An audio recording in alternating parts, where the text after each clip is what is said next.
huh, that guy seems cool, because he also like gave good advice, it seemed like. But then this is the thing with him, is that it's like they've, ever since the WoW thing, they've been like slowly chipping away at him, and I can't even get away from it. You know what I mean? Like I don't even care, and then it comes back on my feeds, and I'm like, Right. Something pops up. Right, exactly. and then I can't help but watch the shit, and so then more.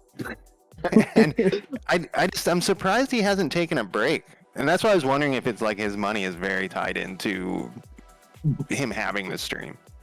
KBD, I heard you say that earlier. I'm gonna be straight up with you. I think he's loaded. Like my guess is, and maybe Joker with better stuff, I think he's probably does million in revenue plus a year. I would guess that would be like, you know, just from like the amount of people he gets. Like we could easily find some of these numbers, but I suspect he's got a lot of money. So that would be crazy. It seems like I said, he should just take a break for a while and let everything blow over, or like Chad was saying earlier, that like maybe just stream to his, just to followers or on his Discord or something, so that because even I watched him yesterday because I was curious how he was handling it, and like every third chat message was something naughty towards him. You know what I mean? Like, man, Naughty. Naughty was a weird word. Naughty, naughty, snotty. He's got that only pirates. Yeah, I heard naughty. I was like, that's a weird word choice. So here's the thing. Here's the other thing I think might have happened. You know, he's in influencer communities. I saw a picture that came up. You know the guy who does rap, like freestyle rap? The guy did a freestyle rap. Forget this. It was Prime, it's Theo, and Pirate. Like, you know, that's like a weird group. I mean, I guess they're software engineering influencers, but it was weird. Like, so I saw like a mass freestyle where he did it for those three guys. And here's what I'm trying to get at. Pirate has a lot of famous friends or influencer friends. I think they don't like him, you know? Like, because why these fires keep going off, it's like, you know, it's Moist Critical covering it. It's like the big influencers who chime in. So I think he made some. This is just a guess. Obviously, I have no idea. It seems to me like he pissed some of these people off, you know? Yeah, and that's the thing. I feel like with a lot of influencers, I even hate the term, is that it's so easy for them to turn on you. You know what I mean? Like, yeah. It's beneficial. Well, you know, I've been telling this to Joker since I met him, because I've always known he had a YouTube channel. Like, as soon as something bad happens to him, you know, like bad news breaks, I'm gonna cover it, you know? So I'll make a YouTube video. Because I've got the longer he waits, the bigger the channel gets, the bigger the thirst goes. Yeah, exactly. No, you're right though. Because you know, from their perspective, it's like content, right? So it's almost like they turn on each other. It's a benefit to their career. Yeah, which is great. Which is actually one of the things he said too. He was like, a lot of these people are just trying to make money off me or whatever, which I can kind of see too. So I don't know if you guys were around when I was saying this earlier, but I kind of feel sad for him. Why? Because if he just backed off from the arrogance, I think he would be less of a target. See, the problem is he's so arrogant.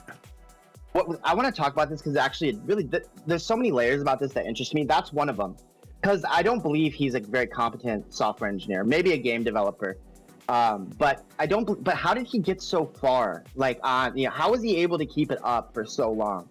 Because here's what it's to your point, KBD. Imagine I had 10,000 viewers, and then one day it comes out like there's bad news, whatever. I would just go back to what I do, which is create software. You know what I mean? Like I'm competent. I feel comfortable in that area. I wouldn't even address any of the drama. You know what I'm saying? Like I would just focus on what I do. But for him, I'm not sure that there is something there. There's no there. So like, you know what I mean? Like if he was like, whatever his competency is, like he could just resort to that. Should drama come up? Here's an example. You know Carl Jobs, the YouTuber, like speedrun stuff. I'm sure you've seen him, KBD. I probably have, but I don't. Hello, you have terrible memory. Hello, you absolute legend. Like he got in beef with that dude from King of Kong. I forget, Billy Mitchell.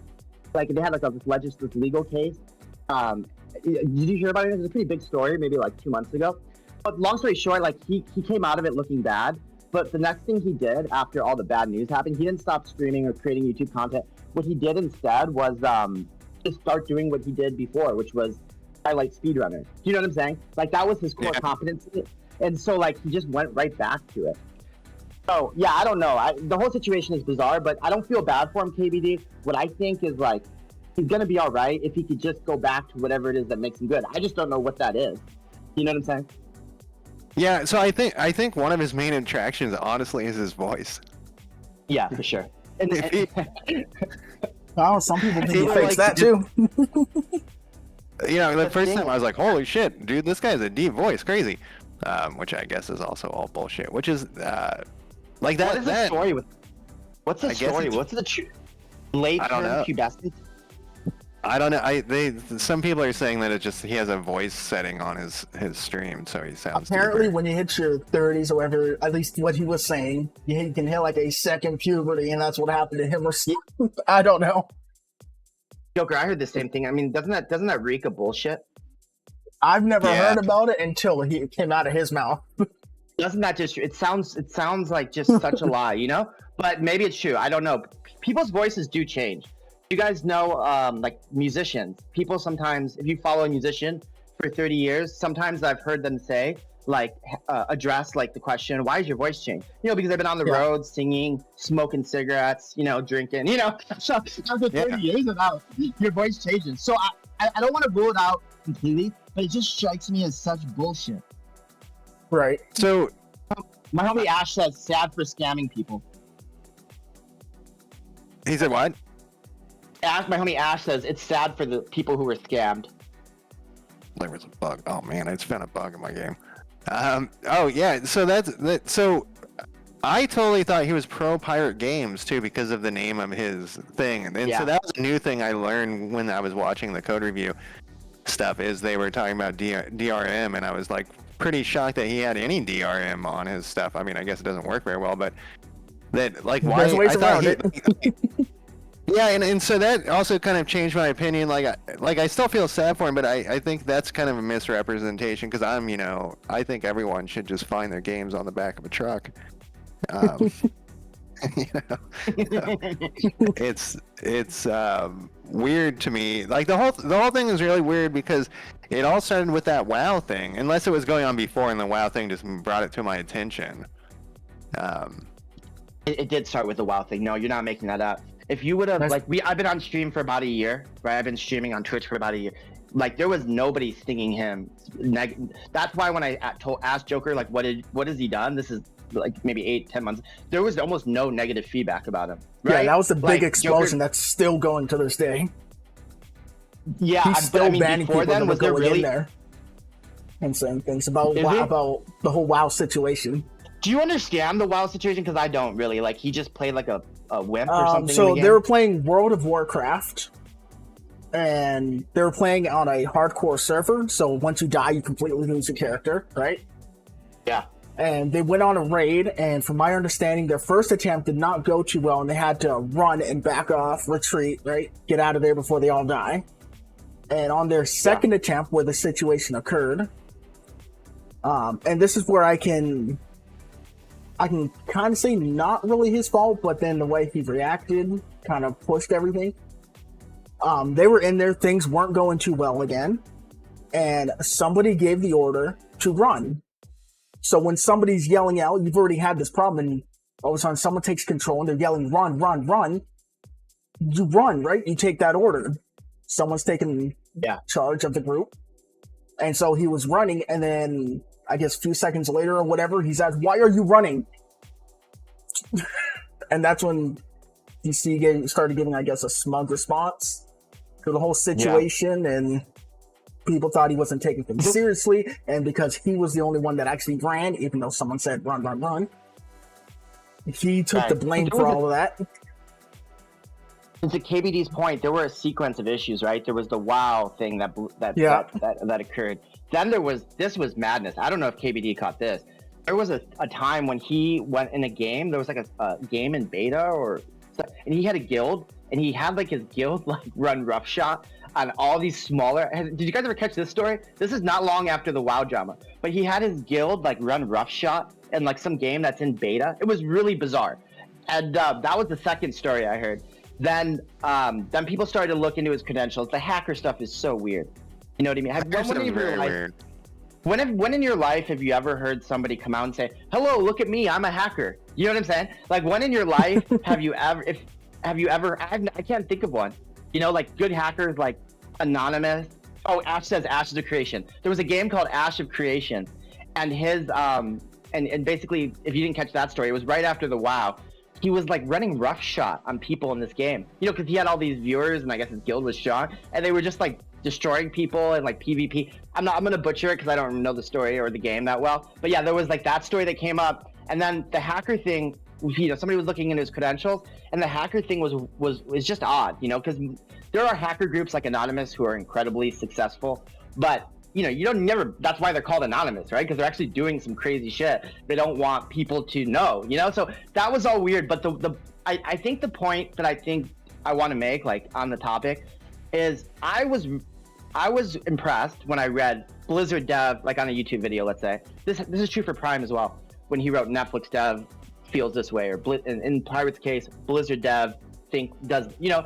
But Joker said in a chat to me today, and I think it's a good point. He leveraged that so much, that Blizzard label, to, you know, promote his content, and then come to find out, like, none of it was really none of it was there was no there. Do you know what I'm saying? And I think if you know, a point that hasn't been brought up that Joker made, and I agree with, is that was kind of you know, it was something that deserved some attention. This idea, he wasn't a Blizzard engineer. At best, he was just a staff, you know, like nothing meaningful, right? And any more meaningful than, you know, just a staff QA on another job. You know what I'm saying?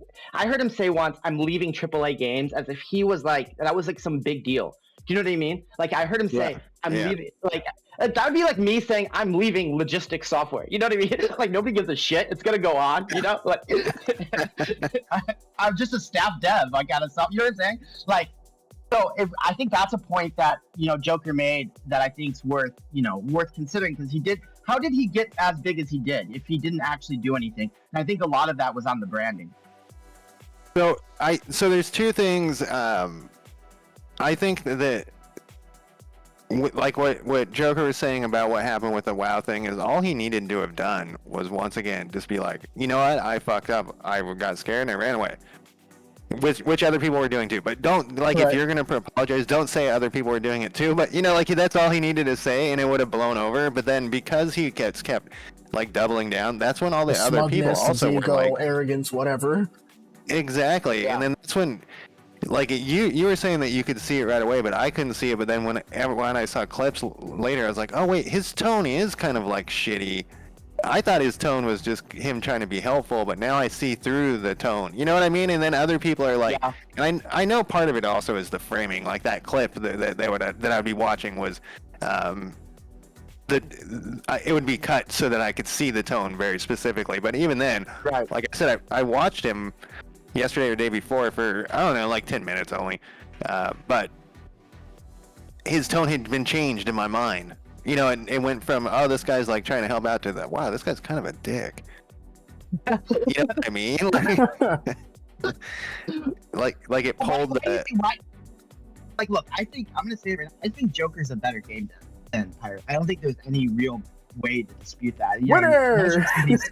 Imagining somebody, but right, like, but I don't think Joker's the best game. You know what I mean? I think he's a good loser. Yeah. What I'm trying to say is, like, I think I'm a competent engineer. How did he, who is not competent at all, get to the front of the line? Do you know what I'm saying? Like, that question boggles my mind. Like, what was he able to convey, right, from, like, say, game development perspective, that was so impactful that there's no evidence that he was actually do you know what I'm trying to get at? Like, what was it that he did? Because that was the question I had early on. It wasn't that I saw right through him. It was just, as a game developer, as a software engineer, like, you can check our work. Like, what had he ever done? That was, like, always my question. And I think what I'm trying to get at, I think the Blizzard branding is what did it. I think, like, you see Blizzard dev, ex-Blizzard dev, you're like, oh, I should take this guy seriously, right? You know what I mean? And I think that's what carried him so far. Is that so? I came in way late to knowing who he was. Is that the thing? I think so. I don't know, but that's what I find. So there's so many layers of interest I have in the subject. But that's one of them. Like, how did he do it? Like, how did he get so far without a lot of ability or accomplishment? And I think it was because he had worked at Blizzard and he relied on that. Because most people will say, like, the first videos they saw of him were something to the effect of Blizzard dev thinks this or Blizzard dev does. Do you know what I'm saying? Yeah, I don't know. I don't know. So the other thing that, and I've thought about this, so, you know, on my other channel, when I stream video games, I did that for like 2 years, and I was pretty shocked how quickly people didn't come back. Like, people who liked my stream, they'd be like, your stream was awesome, and then I'd never see them again. And then they just disappear. So right, and it might be because I'm shitty at it. You know, that is quite a possibility that I'm a shitty streamer, you know, but Sure. I was looking at, like, so I started like look at some data and then just kind of pay attention more, and I think that there is like a thing with, why is my game still running even though it says it's paused? You left us on a cliffhanger. You left us on a cliffhanger there. What is the thing? What is the thing? So I think that a lot of the successful streamers cheat. There's something that goes on where they're paying for viewers and stuff like that to get going. I think that that's really There are much more definitely people common. that do. Yeah, and I think that organic. So I've watched now. You know, I didn't used to watch that many streamers, but I've. What's that? Wow, that's a big claim. I kind of agree with you. Continue though. You were saying you watched a lot of streamers. Go ahead. So more recently, I've watched a lot more streamers, and the people who are, I'm like, I watch a streamer and I'm like, this guy is organically should be a winner on Twitch. They have like 3 viewers, and they never can get out of the 3 viewer thing. Yeah. You know what I mean? And I'm sure there are some people who have done it organically, but I do think a lot of the people cheat somehow. I think there's a whole network of kind of like getting you into the influencer thing, and I think that's also why a lot of them kind of fade away, is because they can't keep up the cheating, like, because it costs money. You know, it's not free. The cheating's not free. Can you cheat though? Like, I think that's an absolute fact that there's some kind of cheat code. But can you cheat at getting viewers specifically? Like, when I say a cheat code, I mean, like, if your homies, I say this a lot on stream. It's like, if I wanted to do like an award shows are the worst example of it, because I saw like that fighting game conference Evo was doing an award. Like, imagine I was doing an award, so I would say like, okay, nominated for best engineer, Ash, my homie. Nominated for best game dev, Joke. You know what I'm saying? Like, if you're creating an award show, you just pick who's the best at it. It doesn't mean anything, you know? So Right. like, in that sense, I agree that there's some kind of cheat code, right, at play. But is it that you could just buy viewers though? Is that even possible? So I don't know what it is. You can buy viewers, but you have to pay for them. You know, that's why viewers is blocked on my. You can't say the word viewers in my chat because you get all those bots. And then it's just a question of whether Twitch Oh, that's right. Them and get rid of them. And then if you want them to follow your channel for a raid, you have to pay extra. And that, of course, you're going to do that because then it's going to look even more legitimate. Otherwise, it's like, oh, you got 40 people on your channel, but only 2 showed up to the raid. Why did 38 people click cancel? Yeah, and so, you know, here's an example of cheating, because I do it on my YouTube channel. Cheater! Right. So when I first started exporting my streams from Twitch to YouTube, I didn't do anything. Ash said, it says he's the best game dev. Yep. But I would never look at it, upvote it, or anything, right? I would just export it, and I would get 0 views. The minute I started upvoting myself, Yep. I started it. That one upvote mattered that much. You jumpstart that interaction. It's funny you mentioned that. I learned that cheat code as well. So for folks who don't know, if you have a Twitch stream, you can export it to YouTube directly, and if you do so, you will get 0 viewers. There will be but if you take that same stream and then upload it, hit the like yourself, you actually get a few views. You know, but it's so noticeable. Like, for me, I've never gotten more than a couple hundred views on a YouTube video. But for those ones that are straight exported from Twitch, you will get 0, like, or 1. You know what I mean? You'll get nothing. Yeah, and it's the crazy thing is that one vote actually matters that much. So I know, like, imagine if you're paying for 1,000 votes, like it's definitely Right. gonna launch it, and you do that because. And I'm not advertising for these people, but I actually looked up the Fair. price because I was curious, and it was I extremely did that too. Liar. He did it for research. Yeah, right. I didn't pay for it, but it was surprisingly inexpensive too. So I was like, wow, you can get like 1,000 likes pretty cheaply on a YouTube video, you know? So Right. like imagine if your goal, you have rich parents and your Right. goal is to, you know, cheat on Twitch and stuff, you could come out very much your start's going to be much more advantageous compared to a person who's just like organically like streaming whatever new indie games and is just trying to build a crowd. And there's also like the whole thing of like kissing ass of big streamers and hoping that they'll mention you, and so then Right. that whole parasite like type thing that goes Right. on. So do you think like I think like when I watch Asmon's channel, I don't think there's any doubt that there's a lot of people there. Or, you know, are you saying there's nobody, or like there's far fewer, and maybe Pirate is one of these streamers who their audience, the viewership was fictitious. No, I think that it's a way for people to get started. Like, and I think that Right.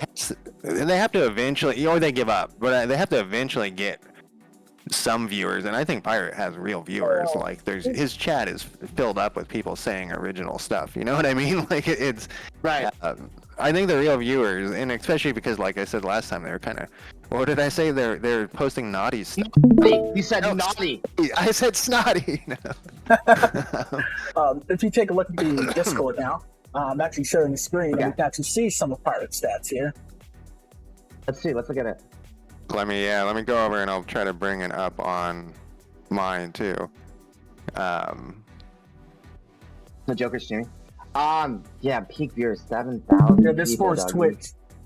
Negative I'm 512 gonna an bring this hour. over, guys.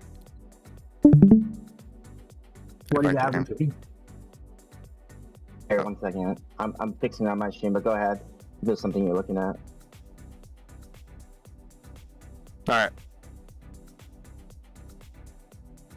There you see the peak viewers down, the average is down. The hour stream apparently is down by 46 hours. 213,000 down. This is over the last 7 days. Let's see. Negative 512 Yeah. followers. You per go to the hour, last huh? 3 months, look at that. It used to be too. I actually used to follow him or whatever on Twitch, and every time I would turn on Twitch, he was streaming. So I don't if the cut back on hours may also hugely affect his. Yo, can I ask you a question? How does he stream for so long? I don't Like, know. how- It's crazy. How does he do it? Like, that kind of. I mean, he streams every day for like 10 hours. You know that person on Yeah. Twitch, guys, in the software. Do you know that person on Twitch who's in the software category? It's a girl, Miggy is like her name. She's like building an MMO. You know who I'm talking about, right, Joker? We rated her once, Birdbot and I. Well, I forget what her name is though, but she streams like every day. She's on for like 10 hours a day, and who knows what she's doing.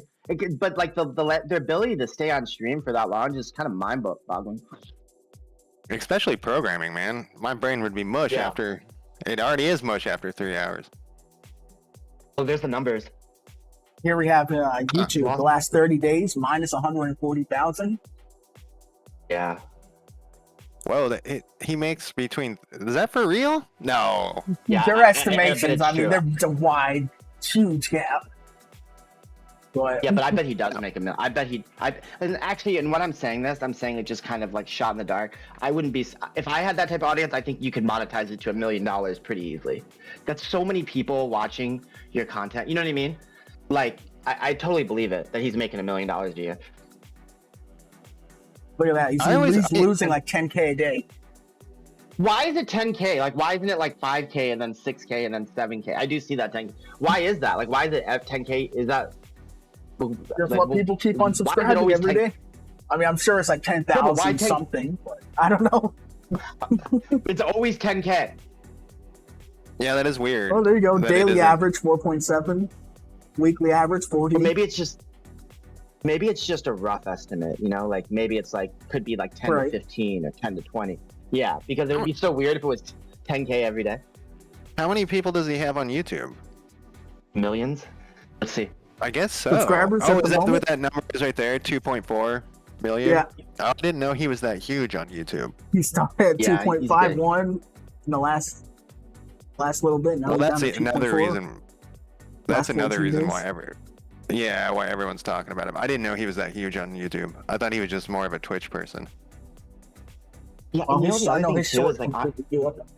Yeah, his shorts are very good. I mean, like they in Are terms they? of traction. On traction, yeah. Like I think he's oh, a lot of people were made aware of him because of his short. And Joker, remember that one time we watched that video where he said like his viewership on Twitch like went up like 20x because of shorts? I took him at his word when he said that, but now I'm a little sus on like anything he says, though. right, makes sense. Look at that drop. Yeah, Yeah, it's saying, no, oh, in 1 year he's going to have less than 1 million if it keeps up like this. Oh, Right. imagine going from 2.5 million to less than 1 in a year. It's not a good feeling. I can imagine. You know, I mean, if you No,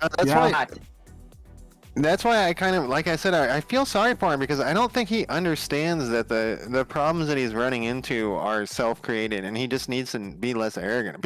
If he just said sorry like twice, people would be like, "Yeah, you're Well, that's right." the thing, You know, with he's like sorry. the World of Warcraft, like he had apologized, but his tweet just seemed to make people madder. I guess with KBD, it's just the way he talks in general. KBD, it's so funny you say that because like the thing about it is, I really do believe this. If he were to just like, I feel like if I could talk to him, like imagine like he was a friend I could call or I could like he come like. I Right. feel like you could write this ship. He could write his ship so easily, unless there's no there.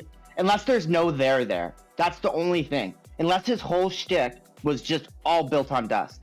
Do you know what I'm saying? Like, unless he has nothing to resort to. And I do believe that's a possibility. I really do. Like, I really believe that he has no there. Because when I see his streams, mostly what I see is video game shit. Like him playing like some game. Like, I wouldn't put it past him that he really doesn't have any expertise or ability, you know, besides Well, like, since you brought it up, let's see. So, GitHub Ash, has I think you're- absolutely nothing. Yep. You can click through Ash, all I of think these you're, years. you're right. Yeah, go on. Sorry. Someone in chat was saying it's possible, too much ego, and I think that's the problem, though, is like his friends must not even be able to tell him, or he doesn't listen to him, or something. Does he not have any friends? You know what I mean? Like, There's a lot of question mark. There yeah, is- my friends would be telling me, like, dude, you're coming off as a total asshole. You know? What do you guys what do you guys think about what Joker just put on the screen, which is Pirate Software doesn't have any public repos. Yeah. Not And even when you one. do see some stuff here that show up, you know, you're curious, you go look at it, it's just bug reports. Right. So, And there's 2 that year, and then we're back to absolutely nothing. There's 1, and then 1 the year he created it. so what is the standard now? Like, is it, like, I don't know what we, like, if you Well, work hold at on, Blizzard, hold on. let's say, Pull up my Twitch, pull up my GitHub, and just see what it like a normal, like just standard dev, what theirs looks like. It's a Crystal. Oh no, it's M Sylvester, Joker. What, you expect me to type? This guy. Well, or anybody, just like, you know, show or yours. Like you can see what a standard contribution, even if you work for a company, they may not be using GitHub, Look, but there he is. assuming you work for a company, you'll see the contributions throughout the years. There'll be a lot of green. You know what I'm saying? Like no Yeah. matter who. It'll so look even like if that. you work, so if you work for like Yeah. a company where you sign an NDA and stuff, are you still gonna be pushing stuff on GitHub? Yeah, This is like genuine. 2020. I don't know. Yeah, Yes, you can have yes, your private yes. stuff show up, but just won't be Exactly. exposed for people to look at the code. But you can still have it show up on this graph here to show that you are doing stuff. And it will. Go to 2020. Yeah. That's all working at a company. All that green was at a company called Cardnomatic. Yeah, you won't see any of it, but that's where it all comes from. So yeah, no, but it is true. There are times when you'll be working. There are times when you'll be working for a company and they won't use GitHub. You know what I'm saying? Like it does Right. happen. Like at Sidecar, I think it was 2022 on my screen. 2023, you didn't see any contribution because they used AWS's code commit, so they actually use a separate repo, so you wouldn't actually see it. But if you're Right. on a company and you use GitHub at your company, you have a company GitHub, you'll still see the contributions. And then I Hey, never Joker, touched it how much before of- that. How much was of your that? GitHub is for your tutorials? Just the one repo. And I was just sticking everything for the, according to the YouTube stuff, just sticking it all into one repo. And by the way, we're just showing If I like went to like just normal YouTube, regular right, it's all, software like, engineer. stuff in there. Yeah, click on that one. This has not been updated in a while, but Oh, okay, but the point is all like different this is videos just basic. stuff. Yeah. This is basic software engineering. You work at a company, you don't, or not. You have like steady development over the years. It's just going to happen. The fact that he has not even one contribution is bizarre. Yeah, And he hasn't just- come out, and he hasn't come out and said like, oh, check out this one because I'm committing it on a different account. Do you know what I'm saying? Like he's done nothing Right. like that. So I wouldn't be surprised. Like I wouldn't be surprised if really he got to where he's at because of the Blizzard name, right? That Blizzard Right. piece. Maybe some creativity with respect to digital media. I'll give him that. With the doing shorts, etc. Like maybe some creativity with respect to that. But fundamentally, I don't think he has a lot there. Do you know what I'm saying? Was his game a big Heartbound or whatever it's called? Was that a big deal when it came out? Because I mean, God, when it went it's into not even early fully access. released yet. Joker, pull up the how many people are playing on Heartbound. It'll be like 0, right? Like there are people playing it. I think so. Joker showed me it once. It was like how many people are playing. It was like 3 nobody people in playing. game. Yeah. Wow, that's crazy. Now, I want to say this on Heartbound. You guys know there's a streamer named Captain Onosa. Captain Yeah. and Onosa with an O. Like he actually did like the game. To be honest, like he played it. I've never played it. He said, but it's basically a copy of Undertale, right? Like it's a 1-to-1 clone. A game that took Not like nothing. 2 years. Yeah, I think that's what that one video said. It was 2 years. But, well, so how did Captain play it then? Yeah, I'm not sure what the story is, Ash. I don't know what. I thought it was out and that they were just adding stuff to it. That's what I thought. But Well, I mean, that's Heartbound what is, too. you can get Heartbound, but look, and here's the thing: Undertale. You see these numbers again. This is like 2 years, right? You see approximately Yeah. based on submitted responses about how long it takes main story, with sides, completionist, and average, right? Yeah.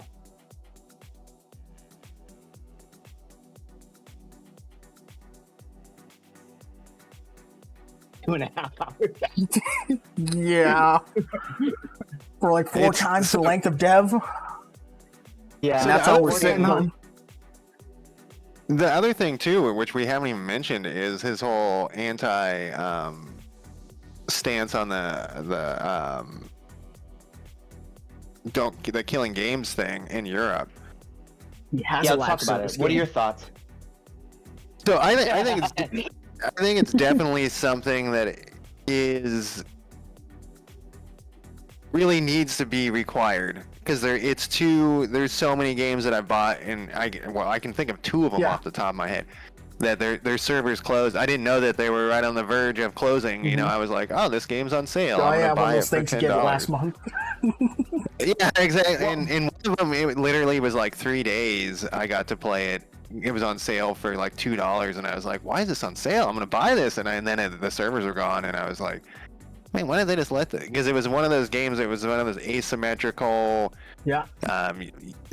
where there's like 6 people playing. You could easily host a server, like a player could host a server, but that was not allowed. It was just the game was gone, and so there could have been public servers. And so, like, I definitely think there should be some sort of, like, you can't just, rug pull everybody. And it's Right. weird how he took, like, he kind of got, like, really hostile. So it's obvious that he feels very personally. He has some sort of, because it's possible his game might have, be affected by it. But he got, like, really hostile about it when he should have and he misrepresented it and stuff. So that's another thing that seems weird to me. Like, why does he even give a shit?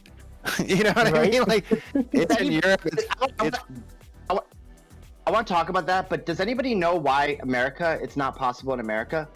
Or I don't know about Canada as well. Like, is there a reason why that somebody said something to the effect of whatever they're proposing on Stop Killing Games is not plausible in the United States? That's why it's only in Europe or Australia.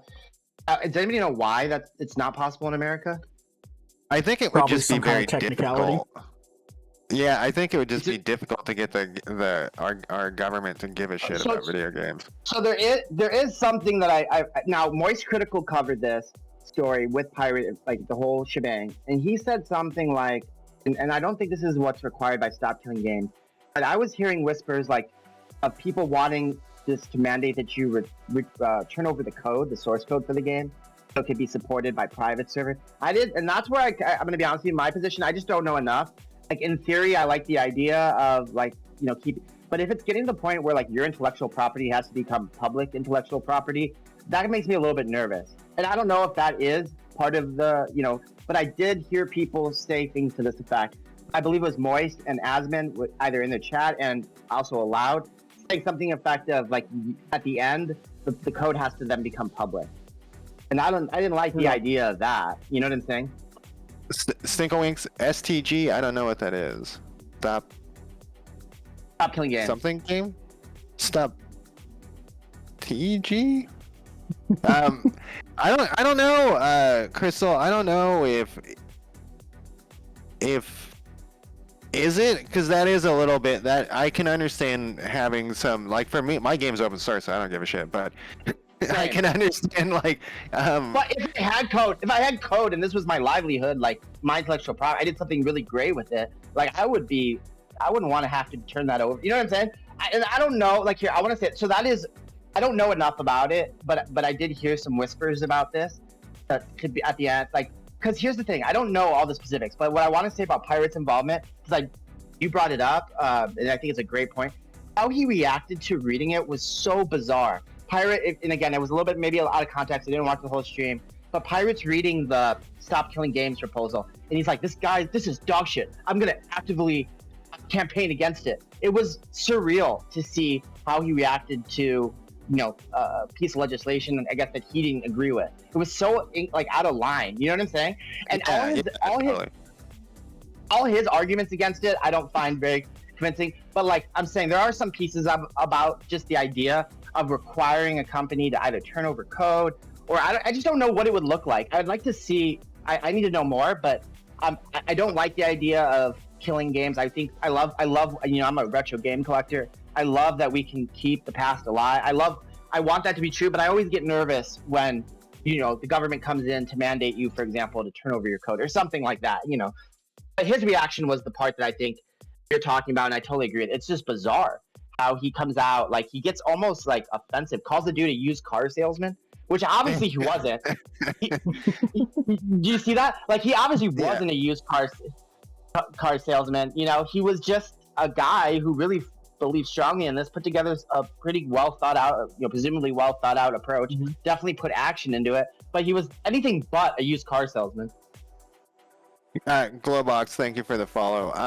So I after you mentioned it, it popped in my head that I did read it. Like, the legal response from one company was to the Stop Killing Games thing was that they're like, look, we're not gonna release our server architecture code to the public. That's what they were saying. They said, look, that we have proprietary server architecture code that if we release it to the public, to, like, what Stop Killing Games wants, it would devastate our ability to make future games because they would be open source, and then people could copy our proprietary code. You know what they mean by that, you know what they mean by that, right, KBD? That means, like, how I've structured, for example, my microservices to interact with my background processes. Like, yeah, that is what we offer to the public as software engineers, as back-end engineers. Like, even though, like, it could be replicated easily, like, that is our creativity, and so in our ability to test, caching or incoming requests, like, all of the thought that we put into creating these background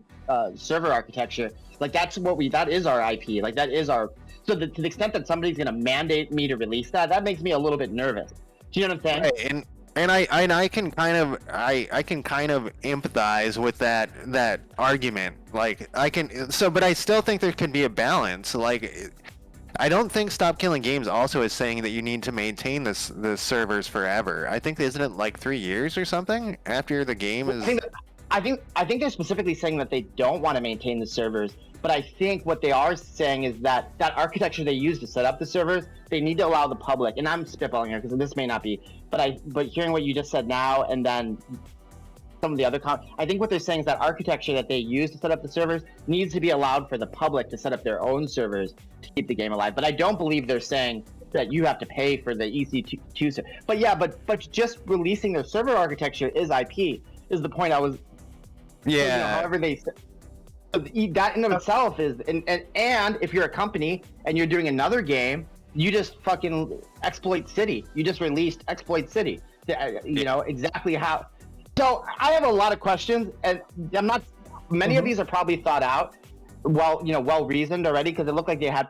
But just on the surface, Stop Killing Games. I just don't know enough about it to have a strong opinion. But I will say, Pirate knows no more than I do, but has a very strong opinion. And I think, that's the big problem I have with him on everything. Is he's got a strong opinion. It's not obvious he really knows anything. You know what I mean? It's not obvious to me that he's like really spent the hours required to gain an expertise and to have an opinion. Instead, he's just willing to like call somebody a used car salesman when he has no idea what he's talking about. And that's like my big question mark with the dude. Just how comfortable he was to like speak, assertively about topics that it's not obvious he has any idea what he's talking about. Well, I propose to you two solutions to that. Avengers, whether you like it or not, it's great. You can still play it, even though they cut off the support for it a year or two ago. You can still play it. You can still play with friends. You just don't get any new events or anything. So you can still play the game. It's perfectly fine. The Squaresoft game. Is it? Yeah, I think Square did that game. It's so bad. I can't even believe that. The Crystal Dynamics and all that. Yeah. Gosh. Since we have the opportunity here, it's a couple of homies talk. God, can we just say how bad Square's software is? They make the worst games. Final Fantasy 16, Avengers.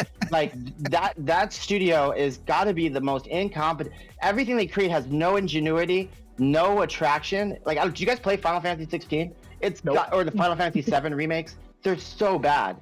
And when I say bad, I mean like there's a lot of there, but none of it's particularly interesting.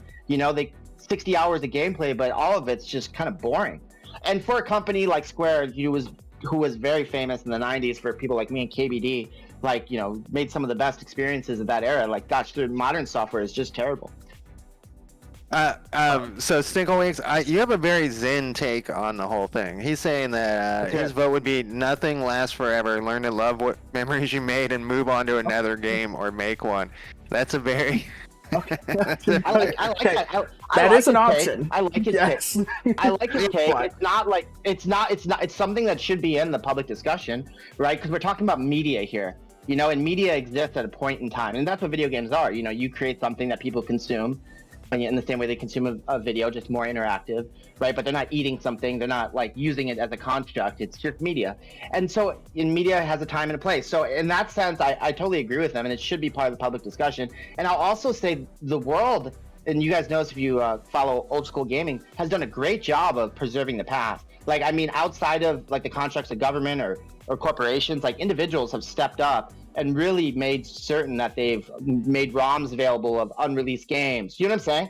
So I don't know why. I don't fully understand that's my fault, not Stop Killing Games' fault. I don't fully understand what they're trying to get done because, I don't fully understand it or how it could be done. But I think the point I think is important on this topic is that Pirate didn't either. Yet he was very, very excited to share his opinion. Well, I think too that this is a good conversation to have. And let's say Pirate's logic is that he's really against it and he has good reasons. It's a good conversation to have so that both sides can figure out the reason and then compromise. But if it's just the guy's fuck you, you're a used car salesman, then there's no conversation being had, and then it turns into the other side says fuck you, Pirate. and there's nothing's going to get done, or someone's going to get absolutely screwed. Are they trying to save like MMOs? I don't know. With Yeah, I don't. Well, KBD, your gut reaction at the start of this conversation was you think that Stop Killing Games, what they're doing is righteous and should be done. Yes. Yes. That's your opinion on it. And Yeah.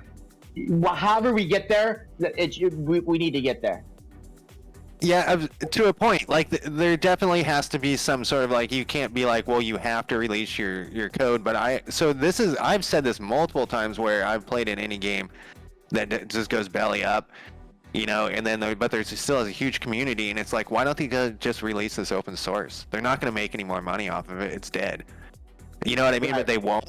And there is like and I don't think they should be forced to make it open source, but they should be much more willing to make it open source. With MMOs, that would be like pretty. I don't think that would be hard. I don't know how they would even do that with an MMO to try to. I don't know if this applies. I don't know I don't know. I should read more about Stop Killing Games before I talk about it. Just talking to my ass over here. Well, that's my opinion on it too.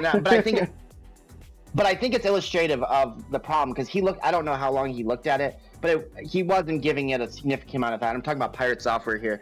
Yeah. He came to this very assertive position, and then he criticized. He did apologize later for criticizing that the founder of Stop Killing Games, or the proponent of it. He did apologize, but he was so aggressive towards that guy for no reason, And I think it's just another layer. How about this though? How about this thought? So do you think he's doing this on purpose at this point? Like, because, not Pirate I'm talking about, because he wants to be in the news. Like, and he's not apologizing. You know what I'm saying? Like, he's not doing anything to right the ship. He's not doing what Carl Jobs did and just go back to what he does, best. Like, he's never like stopping streaming as KBD proposed. He's not. Do you think he's wanting this type of attention? So in Singlewink said, it's in the comments here, said both sides are creating sensational content, and I totally agree with that. But I would have thought that until we looked at his numbers earlier. I thought that until I was like, maybe he's just feeding off of the frenzy, but his numbers are getting decimated. So I would think it'd be the opposite at this point, where people would be, I don't know if he has like a business manager or something, but someone would be like, dude, you need to stop. I don't think he has a PR. I remember, Joker, I remember him saying on a video that you and I watched once that he had like 8-9 employees, which wouldn't surprise me because I bet he has the revenue for it. So, he also, so it would be shocking if let's say you work for him, and maybe I'm misquoting that, but I do believe he has staff. If nothing else, he has an editor, right, for his YouTube. Like, these people depend on him, generating revenue. Like, none of those people you think are stopping to say like, hey, dude, like, you could, and I do think KBD mentioned this earlier, and I've thought it, like, he could right the ship pretty easily, should he want to. And at no point has anyone, like, particularly those dependent on the revenue, has stepped up and said like, hey, listen, cut the shit. You know what I mean? Like, cut the shit. Like, this is not, this is not going well for us. So it is, everything about it is interesting, and that seems like another layer of it. It's like these people depend on revenue, and nobody's like just giving him like that homie advice, like, dude, just chill out, apologize if you must or whatever, but like, this is not going right. Right, but yeah, if he can just do it, he's been swatted. Why not just end it then? If he could just do it right away, right? And I forgot about the swatting. Yeah, the swatting. That's insane. That's insane. That's like way over. I mean, that's like very evil. I'm pulling up the news article right now. I'm gonna take a quick break though. I'm gonna grab something to show you guys if I can find it. So I'm gonna be right back. I'm gonna put in my break timer. So I'll be right back. We'll be here. But I imagine, Joker, you've gotten some pretty good content so far for you. Or is there anything else we want to touch base on? Well, I know we keep talking, and we keep bringing up a few times now, going back to whatever he can do, right? Whatever he's good at. Yeah. Have you seen his LinkedIn? Yeah. No. Let's pull it up. Do you have it in Discord? Yep. We got this whole thing set up here. This is so dope. Okay, yeah, let's go through it. So, I actually know some about this. Oh, by the way, this is actually, I don't know if you guys caught this about Pirate early on, maybe that 2002 to 2009. He was creating custom paid avatars for Second Life. Now, I was in business school around this time. Second Life was a big deal. It found a use case. Yeah. I don't know that whole story. Yeah, something about creating furries for avatars. Now that actually is a little bit impressive. NSFW furry avatars. Maybe not impressive. Like you got the naughties. Yeah, exactly. There's no way he said snotty. You know. So yeah. So basically, he was doing, which I think is impressive from like an independent business perspective, right? Like, I mean, by all means, Second get Life is a new thing. Exactly. So, Second Life is a thing. He created a freelance company. In that sense, I give him credit. Now, to what extent he did stuff, like, I'm not sure, but that to me, in one sense, is kind of meaningful, like to add his young man create furries for the right. But so he did that. Let's scroll up. Let's see what his next job is. Next up, we enter Blizzard, and he's just doing QA. Exactly. And now, for those of you who don't know QA, so here's the deal. There's a couple different types of QA. There is a type of QA. So on a software engineering team, you've got the project lead, you've got the devs, and the project lead is the PM, the project manager. You'll have, so you have a PM, you have a dev, and you have a QA. This is historical standard for a software engineering team. I imagine at companies with 100 engineers, but anywhere from 30 to 100, you'll have those three people during sprint planning. So QA could take a couple different forms. One form of QA is no software engineering at all. It's just you doing end-to-end testing, right? So I'll submit. There'll be a task, right? And it'll say, add this API function. I'll code it up. Then QA will just test it on the dev branch. So they'll look at the dev branch. It's basically a copy of the production environment, but it's not production. And they'll test the feature. There's no coding there. And I've been around a lot of QAs who did. Now there's a separate type of QA, which will be a little bit more coding. Now, all the features they'll be creating, let's take a look at what he says here. Accountable for leading teams on sensitive hot fixes. Not sure what that means. Gained a massive amount of experience with inner work. Okay. Also, okay. Yeah, whatever that Created is. defect report. Yeah. Created defect reports for 700 issues. That sounds like he didn't write code for that. But you can imagine a QA's job from a coding perspective could be something like writing in a script that generates reports. That might be something that falls and maybe fairly basic. But the one I've seen QA in terms of coding do the most is they'll automate testing. So not explicitly creating unit tests, but maybe some integration tests. And that would all be done programmatically. And he does say automation here, but I'm not seeing anything specifically. Let's read the QA automations though. Design and create an automated system for development, compatibility. Who knows what that means. Responsible for all maintenance of systems delivered. That's probably not coding. How many years was he there? This is the best he could come up with. 3 years and 2 months in this section. Yeah. Produced quality systems that save thousands of hours. That would be along the lines of something you would put on a LinkedIn profile, right? Like, what was the net effect of your actions? Right. So, but the net effect is he saved thousands of hours, but doesn't exactly say how he did it. Documented system impact on company-wide level. That's probably looking like that's just a report, right? So again, no coding there. You just got to make it sound good. So you got it, right? I'm surprised he hasn't made his LinkedIn profile private because I've seen his LinkedIn on so many videos now. It's like it's back to what's going on in his head that I'm confused about. Like, why hasn't he tried to mellow out this whole thing? Instead, you know what I mean? Like, what's going on?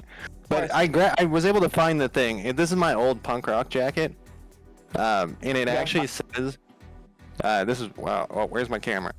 It says "hacker" on the back of my punk rock jacket. Oh, you guys can't see it. I can't make it work. It's all green screen. It's chromed out. Yeah. Here, I can fix it.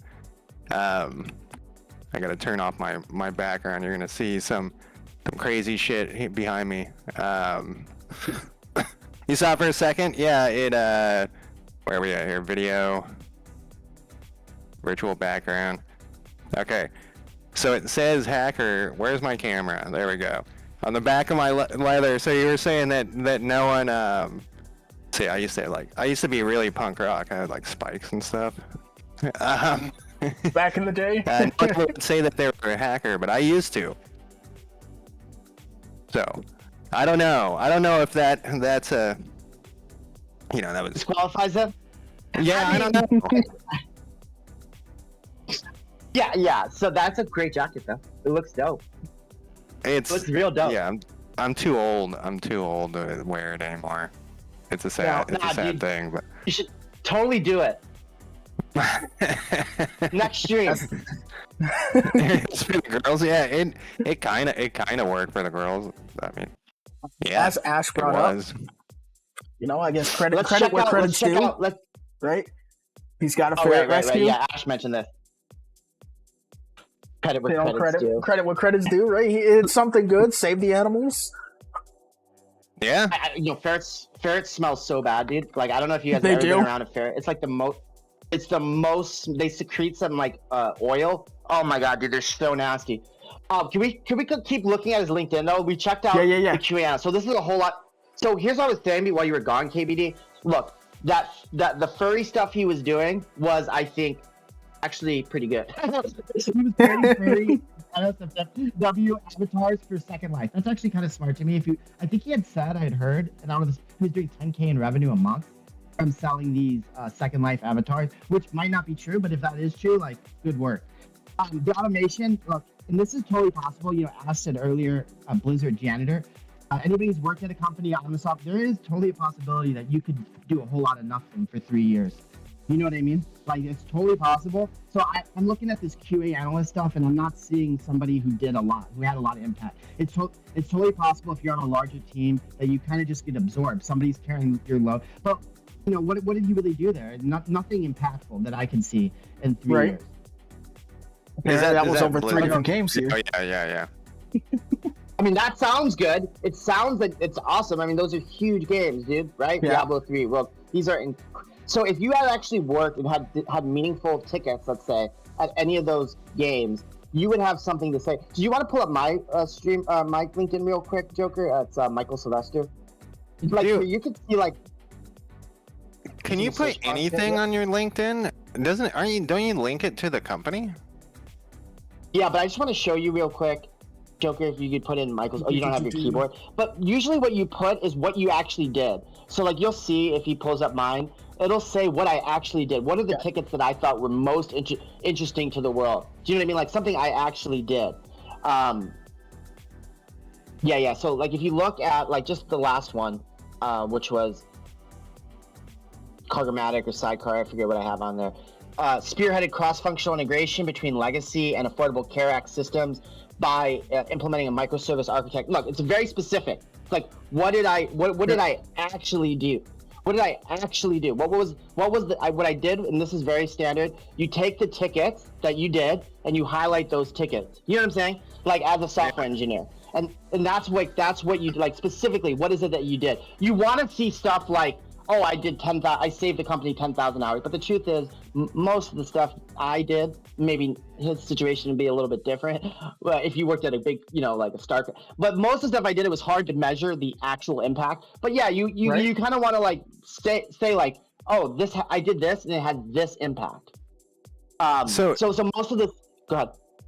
So one of the things that is it linked to Blizzard? So I can't show mine because it has my real work on there, and they would be upset. Right. But it's like on mine, like if I search someone that used to work for my company that I work at, that my owners will say, I wish that person didn't say they still work for us. Can you do something about that?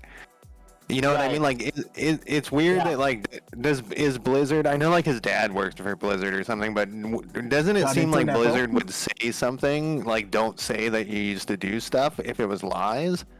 Well, you know what I mean? Yeah, but he doesn't say he did anything. So, like, can we pull up his LinkedIn? So you can see the difference. I was specific. Like, he just says stuff so generally. It's so general.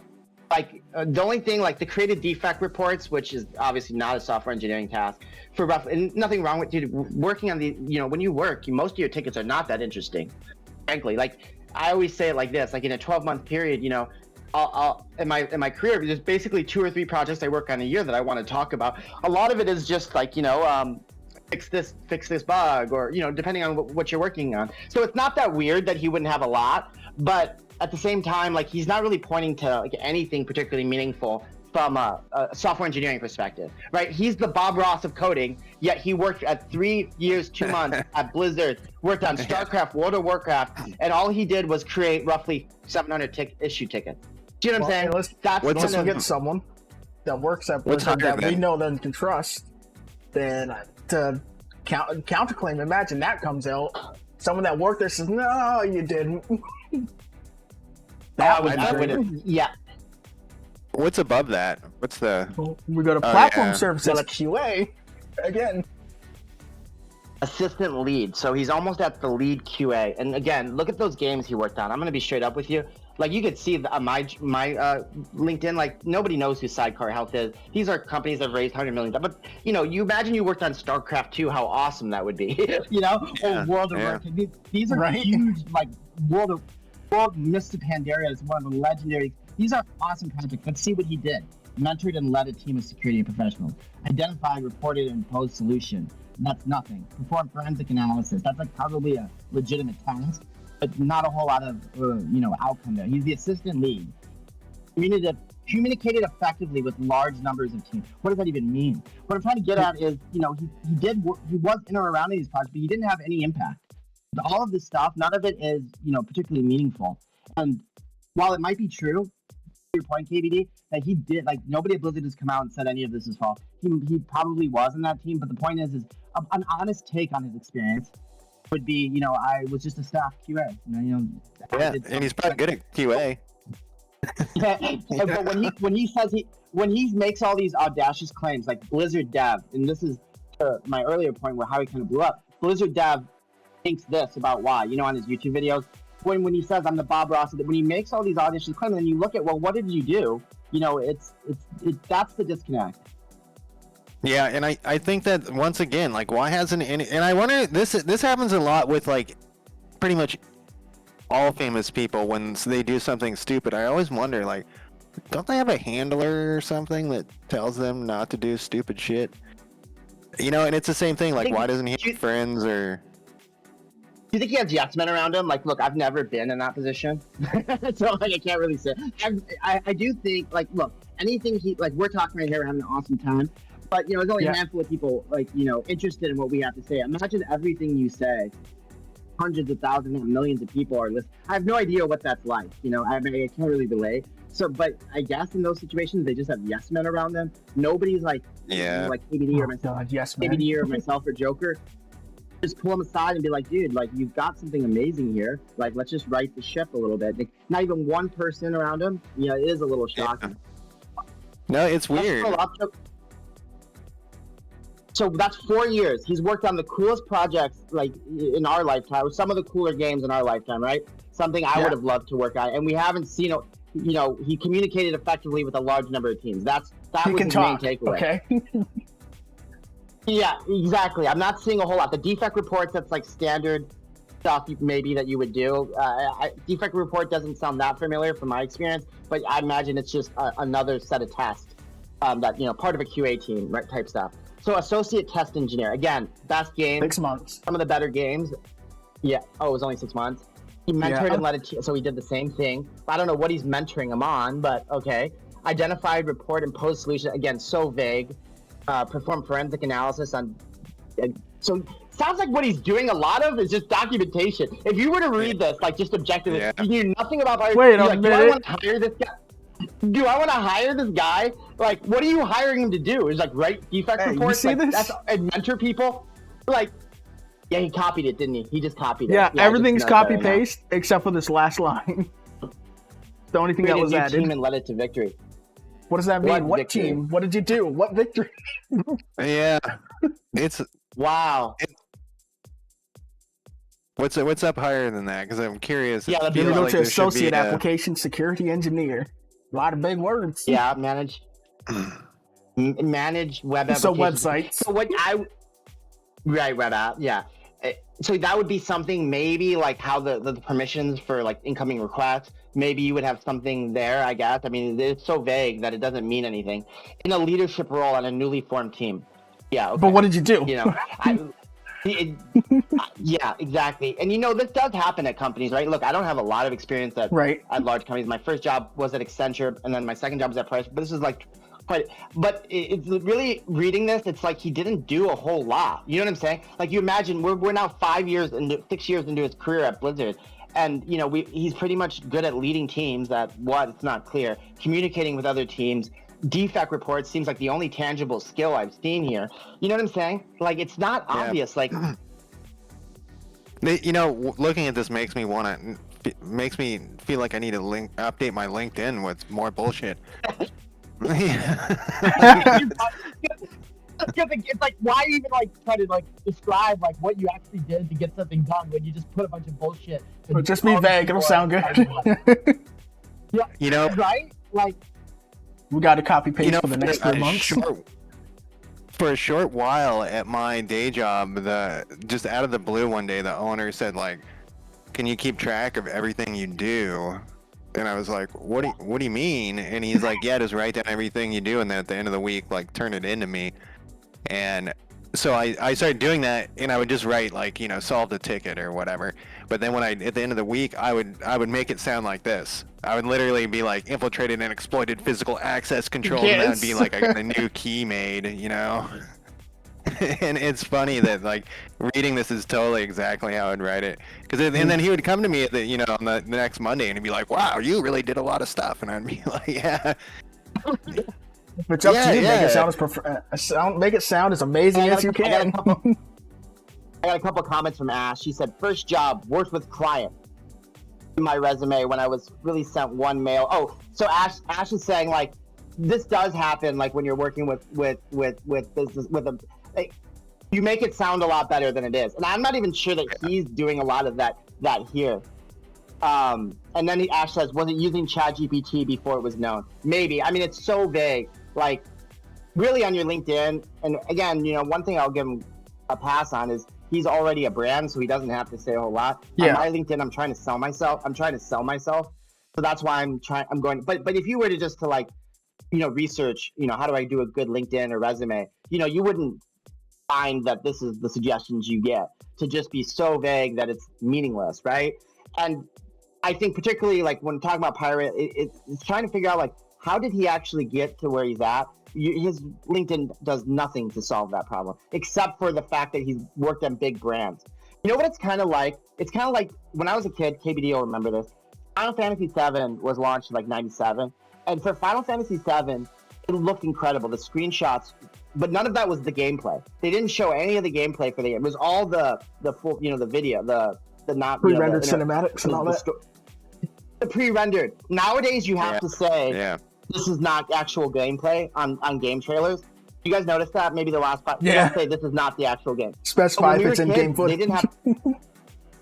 You know what I mean? Back then you didn't have to do it. So when I saw Final Fantasy VII, I was like, this looks like the most amazing thing. But when you play the game, it looks ridiculous, right? When you see Cloud, he looks like a Lego figure. Even back then, it looked ridiculous. So it's kind of when I think about Pirate, I think of him like Final Fantasy VII in 1997. It looks so stunning. You see 2 million subscribers. You hear that he worked at Blizzard, worked at StarCraft, But if you just look a little bit under the skin, he copies He's a Lego. his... Yeah, he's a late, exactly. And I don't know if you saw this, KBD, but the code that he wrote was comically amateur. Amateur. And at the beginning of my stream, I was talking about just how the fact that I actually learned some stuff by watching the code review, because I didn't know that there was the magic numbers is what I kept bringing up. I didn't know that was a bad thing. Someone mentioned it in chat a long time ago. They said, that's a magic number or something. And I'm like, I don't know what that is. I'll look it up later. And then so I learned about magic numbers because he used them all the time, and they're bad. Oh yeah, look at all those net magic. Look at all that. Yeah, and it's what are these? What are those? So you remember what a right number 213 is? So one of the things with that I was telling Joker, is that A lot of this stuff I figured out on my own, not because I'm brilliant or anything. It's just because it was like I would use magic numbers, and I'd be like, "What the fuck is this?" Later, and it wouldn't Right, you make any just learn sense from to me. Like, experience. there's got to be a better way to do this. You know what I mean? Like it's like, and it surprises me that if he's been developing for so long, that hasn't happened to him, where he would say, "This is wrong. There's got to be a better way to do this." Unless it's back to what Ash was saying, he's just too arrogant, and he's like, "No, this is the best way," which is Here's the crazy thing though. here.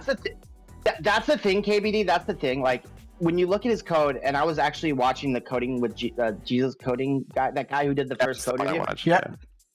Yeah, so I was watching his video, but I was pausing in between, and he like the thing is when you look at some of his code, it's so obviously amateur that like I would say something and then we hit play and Coding Jesus would say the same thing. Like what I'm trying to get at is there's like a meta, right? At software engineering, there's like a meta for code review, right? Like when you're doing a code review as an engineer, you know what to look for, and he fails on every one of those tests.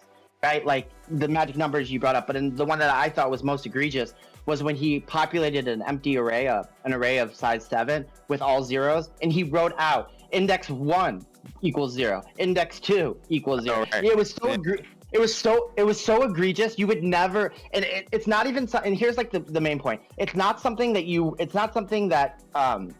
would ever do professionally, but it's not something I would ever do I would never solve it like that because it's very amateur, right? It's something you do when you're very early in your career, in your experience software engineering, that's just very amateur. That's like the best way to describe it. Yeah, it's like Well, you're just it's learning funny. about arrays and how to set them, and you're practicing. Well, Yeah, you know, and it's nothing funny. wrong with that. Nothing wrong with it, right? We all did it. I'm just saying, like that's the level at that. No professional engineer would write code like that.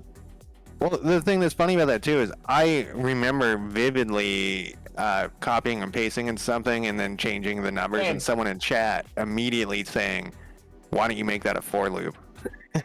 Like Yeah, 10 there you go. seconds. And know what? I You said, got a "Oh, point." you know, like so. Why doesn't anyone mention that to him? Like it was that quick. Like literally 10 seconds so of fun- me copying and pasting. Yeah, because that's the meta, right? Like that's the meta. You learn this early on as you write more code, as you're contributing to repo. There's like a certain way that's best practice. Another example of this is when you call a function, right? You could have you could have an if-else statement, right? But if you can just do it in one, like if you could just do it in one if, you don't have to do the else. So if this, Yeah. then you just return. You don't actually write the else. There's like stuff like that you pick up as you're coding, and that these are just like it's egregious. Like that's the point I want to make. It's egregiously amateur to not do it that way. You know what I'm saying? And then to have the audacity to sit back and like, if I was in his situation, let me put it this way: if I was in his situation, I'd say like, dude, I've done really well for myself considering I'm quite amateur.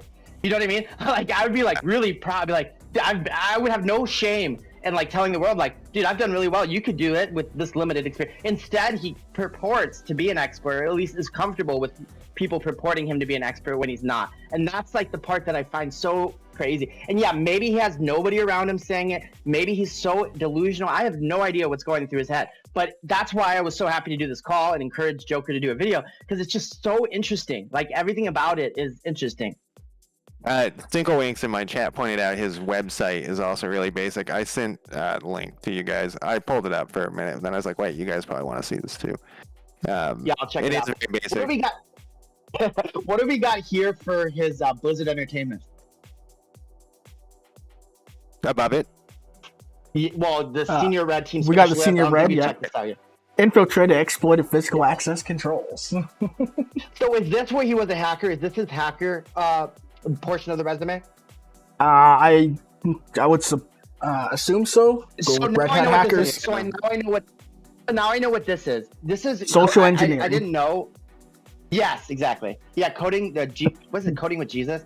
He talked about this, and I know what this is. You guys know those phishing scams where they send you an email and they want you to click on it so you enter your credentials? That's what he did. And by the way, that's a valuable skill. But hacker, like when he says hacker, what he's trying to get, the image and I'm not the first to say this, but the image he's trying to give you in his head is that you're like SSHing into the EC2 server, right? Like you're Right. SSHing in, you're sending requests that like override and make their make their servers accessible, right? Or you're running foreign code, like you're overriding. But that's not, of course, what he was doing, right? Like when he's saying he was a hacker, what he's saying is he was doing stuff like that would otherwise be called social engineering. Exactly, which is valuable, but it's not what again, he's very comfortable with people thinking that he like found an exploit in Xbox, for example, that allowed you to run unsigned code. Like, you know what I mean? That's the image he's comfortable with you thinking. Like, but again, it's such a disconnect between reality. So once again, I could copy that and put that in my LinkedIn. I need to update and put that on there because I actually do that. It's part of my job is to send out those phishing emails, and I can write custom ones. I just use the generic ones, but I could write custom ones, so I could add that to my LinkedIn. You go ahead and put on there, That's manage crazy. social engineering operations to improve employee awareness and resilience. Yeah.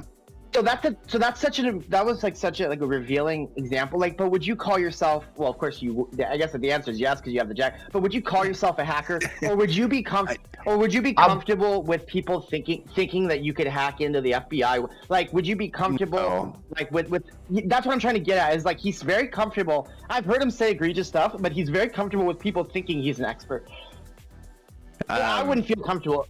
I wouldn't feel comfortable saying, if people thought I was the best, let's say, engineer, software engineer in the world, I wouldn't feel comfortable with that label. I wouldn't like lean into it because, that's what I also think is interesting with the hacker piece, where it turns out he constantly mentions that his time is, what did he say I'm not saying it here, but didn't he work with the government to hack a nuclear facility? Yeah. Or he said it, or people. Right, yeah, that'll be up people here, said it. presumably.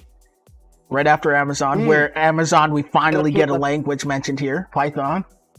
Oh, here we go. Building automation frameworks in Python. So that's what I was saying earlier. Like that is something you could see from a software engineering perspective. You could see him writing a testing script. That is something that QA does. So maybe he did do some Python code 8 years into his career. But he says building an automation framework as if he built like what? What is that? What is like? That's a pretty big claim. Like if he did do it, there should be a GitHub for it. Like a testing framework would be like Playwright, right? Playwright is a Python testing framework. Like that's what he's saying there. And if that's true, that's a big deal. But I doubt that's what he actually did. I imagine at best he wrote a function Based on the other marks. You know what I'm saying? Yeah, exactly. Look, And by the way, look, if you documentation. If you created a Python framework like Playwright that Amazon runs, right? Like this is a big That's deal. Like you would huge want for people you. to know about it. Yeah. Like if I wrote Playwright, I would let you guys know this as often as I let you know I wrote a chatbot for Coachella. You know what I'm saying? Hey, like did you know I we would work let for people Blizzard? know. Yeah. Stinglings, you could be right that this is what they all want, and yeah, it is. It's the thing. It's so weird, and like I was saying earlier, that I used to really like to watch the He's a watcher. people who did videos of Naughty people. what's that? He likes to watch naughty people. Well, no, Yeah. the Stinglings that the pseudoed your brains out. That is definitely a naughty chat. Earlier I said snotty. They thought I said naughty.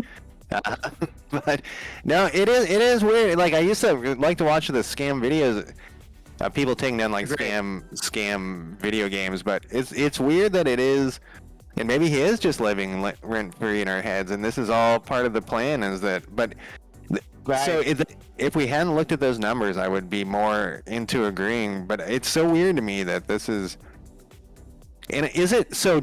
This is another complaint that I have with like YouTube is how they recommend videos, and like Reddit as well. So I don't log into Reddit when I look at it because I want to get just like the most popular stuff, and just because I'm not looking, I don't give a shit that much, and so I just look through and it's like cat pictures and stuff. But lately it's always been live stream fails with pirate software, and so like, there's got to be some like why suddenly is the world just pushing that. And there's got to be a way that they need to improve, like YouTube especially, their algorithm for. Well, KBD, I think you know the answer. KBD, I think you know the answer to this question. I mean, people like to gossip, right? People like to watch a train wreck. People like a train wreck. I don't actually find it that odd that YouTube's people do want to consume this content. His name is a big keyword now. I think why Pirate Software just as a I think he did a couple of things happened. One, I think other influencers don't like him. I don't know this to be a fact. I have absolutely no insight. But it seems like why, Moist Critical, why these guys cover him or Asman is because I don't think they like him on a personal basis. And so the fact that they're talking about him amplifies it. The other thing that I think with Pirate that I think happened was the Blizzard piece. And, Joker talked about that was a good branding. It was really good branding. The fact, and when you look at his resume and you think, I worked 7 years at Blizzard, another year at Amazon, like on the surface, like I am going to at least listen to what you have to say. When you pull it back, that's why I think the story becomes even interesting from somebody like myself, is it's kind of just there's no there. But that's how I think he kind of got to this point.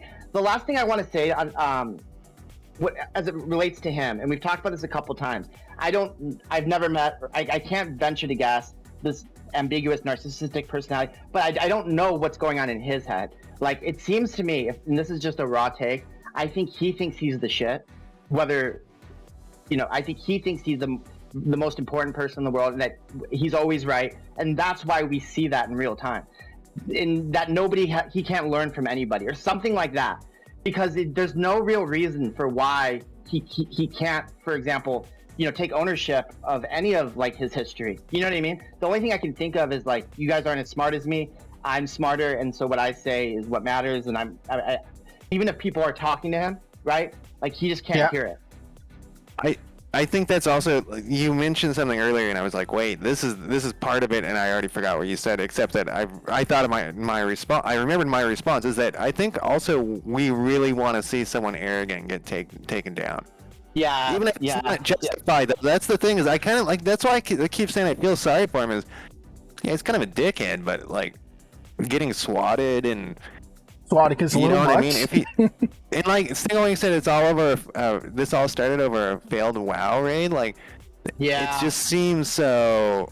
Yeah, it is, and it's just like maybe we should let the poor guy do his thing as long as he would just stop being such an arrogant asshole. Here's another problem that's like 4D chess, like another layer, is that there's a power vacuum if Pirate goes away, right? So if Pirate's influence lessens, let's say in software engineering, someone else can, like, how many videos have been created about Pirate?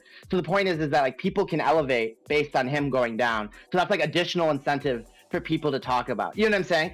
There's a lot of moving parts, but I think fundamentally why I'm interested in the situation, there's been so many different things we've talked about, but I think there was just never any there. And that's the fact that he got so far with not really having any core skill set, right, or expertise. I think that in itself is why I've been interested in this from the start. And it just goes back to that first comment I had with Joker like 9 months ago. I'm like, well, what has he built? What has he done? And that's why I've been so interested in the story. So let's like back to that. Like, what do you think? Like, was it luck, or was it like maybe he's good at whatever, marketing or something? Was it luck though? Like, some of these people, some of the bigger streamers and influencers, it's luck. So I have a friend who, God, what did she do? She posts on TikTok, and she does like makeup videos on TikTok, and she gets like, so it's easier to get views on TikTok, I guess, because I don't do TikTok, but she gets like 5,000 views each video or whatever. But one, she got like 2 million views. Wow. Yeah, and so when it was happening, she was texting me like, holy shit, because she knows that I stream and stuff, and like none of her other friends do, so that she doesn't have anyone to talk to about that type of stuff. So she's like, oh my god, I'm at 100,000 views, oh my god, I'm at 200,000, what the fuck is going on? And it was just like to her a standard like video, but the thing, like, she tried to replicate it and she couldn't get it to happen again. And so like she got like a bunch of followers, but not like, she needed to like hit like 1 million, like, every week for a month or whatever to continue getting the growth or whatever. It didn't work out, but that was just luck for her. That's all it is. I love this question because this is a great question, and the answer is nobody knows for sure. At least, yeah, we don't know. But I think there's a couple things that happened. One thing that happened, because some of this is inertia. Like once you already have followers, all you got to do is get Prime on your channel. Now you've got his audience plus yours, or Asmongold. You know what I mean? Like once you get to a certain point, like it's kind of inertia. But how did I think? And this is what I think is, you know, I spent some time thinking about this. What happened with Pirate is the Blizzard branding. He was, you know, very adamant about streaming, and he was branding himself, you know, legitimately, truthfully, having had worked at Blizzard, though he was disingenuous about what he actually did there, which we've looked at. But I think that's what elevated him up. Prime did the same thing with Netflix, right? It was like Netflix dev, you know, Prime was legitimately a software engineer. But the point is I think for Pirate, he was early, right? Like 2017, 2018. He had the Blizzard branding, which I had actually never really heard much from a Blizzard dev, to be honest, before. You know, a certain point here in YouTube, but you know, he was adamant. He was streaming a lot, creating a lot of content. He did so, I would say, sometimes in a novel way. I know he was early on shorts, so I think his marketing was good. His media creation was good. He touched topics, you know, intelligently. So he had some intelligence and expertise in marketing, and then he also had the branding from Blizzard. If I were to guess, and the number of hours he put into creating content, so I think those were the reasons why he kind of blew up. Yeah. You know, I was just thinking, I watched him one time, and he was describing why, like, basically an authentication server would go down. Like, why sometimes the game works, but you can't log into the game, basically. If you're already logged in, it works fine.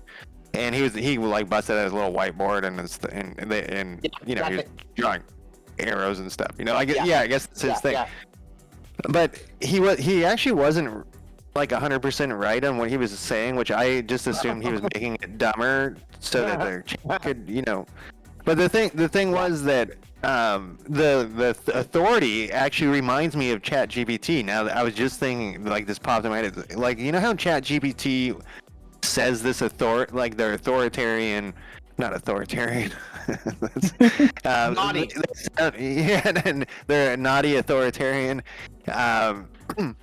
You know, like where they sound like they're in authority, ChatGPT does, yes, and so you're like, yes, and they're hallucinating. Yeah, authoritative. Yes, there we go. Authoritative. Thank you. You got there. Like, and so he well, chat helped me, of course. You mean the memory? So he had a similar way of talking, and so if you didn't know, it would. So, like, and maybe that also helps. What you're saying is 100% fact, KB. Like, what you're describing right now is, so he's very comfortable talking authoritatively about subjects that he doesn't know anything about, and most normal people aren't comfortable doing that.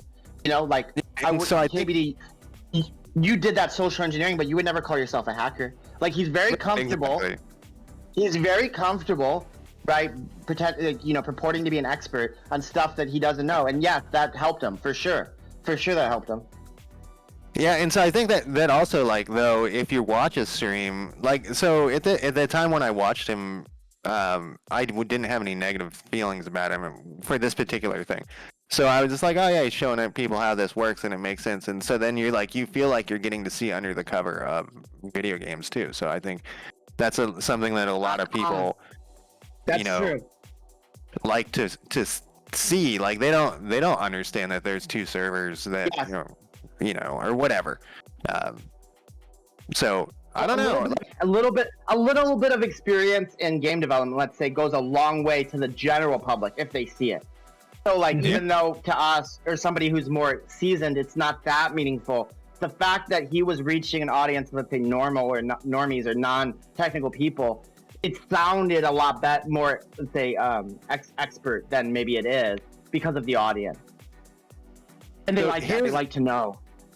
They do, and also, like, if you come off like you know, you suddenly are the authority. So then people come back, and this is gonna be a strange way to connect this. But years and years ago, I went and saw Return of the King, the Lord of the Rings thing with my family on like Thanksgiving or something, and I hadn't seen it, and my family hadn't seen it or any of that. So we went and saw it, and when the movie's over, my whole family turned to me because they knew I'd read the books, and they asked me all these questions about Lord of the Rings. They're like, did those guys die and go to heaven? And, like all these questions. And so, I was the authority. And so after that, they always would ask me Lord of the Rings questions. So it's the same thing. Like people coming back, okay, well, Thor or Jason, whatever, is the Thor authoritative? So He's I'm the Lord laughing of the Rings 'cause of nerd it. in this situation. Yeah. Exactly. And so if you want to find out about games, let's say you have a question in your mind, like, how does this work with games? I'm Yeah. just going to jump onto his Yeah. Twitch, and because he's Yeah. always streaming. Right. Dude does put crazy hours in. Yeah, no doubt about it. Can we say one thing nice about him? That website, is that the same website you guys mentioned? The one where he talks about building a game from scratch for indie gamers? Is that the same one? I want to say actually the content on that, there's a website he did. I don't know, Captain pointed me in that to that direction. And he talked about like, what do you need to do to create an independent game? I just want to say like, actually the content on that was pretty good. So here's an example. You need art, you don't have any money. He would give examples of how you could get art. You need sound, you don't have any money. Here's how you, is this the one? No, that's his. That's his. That's just like a GitHub. That's just like a GitHub page, right? Like that's just like a GitHub page, like the static asset one with a link to his Twitch. That's all that is. You know, like just very. You know what I mean? Like just a static site that he put some shit on and then that's what I would guess that is. Yeah, I know which one you're talking about because I actually looked at it once and it was. You're right. It was pretty good. It gave you. So that was a good, that guy Captain and us, we went through it one time on stream, and like in Pirate's defense, I've seen nothing from him out of his mouth. I've heard nothing that replicates that type of sophistication. But that website, wherever that was, maybe he wasn't the main driver of it. I would say that was a pretty good resource, like in terms of like how it was communicating to the end user, like this is what you can do to create a game from scratch. It was out to give him credit where credit's due. That it was pretty sophisticated, and I'm happy you had seen it too. And I looked at it. I think it was somebody in chat. Actually, I looked at it on the stream too, and I think we were looking at like the exact thing because I'm creating an indie game, and yes, it's like what kind of using it. And I just looked at my notes. I was hoping I'd copied and pasted it somewhere, but I didn't. So. And it may be out of date now. And it was one of the, but at the time when I looked at it, I was like, now knowing what I know at this moment about Pirate, I wouldn't put it past him to have completely.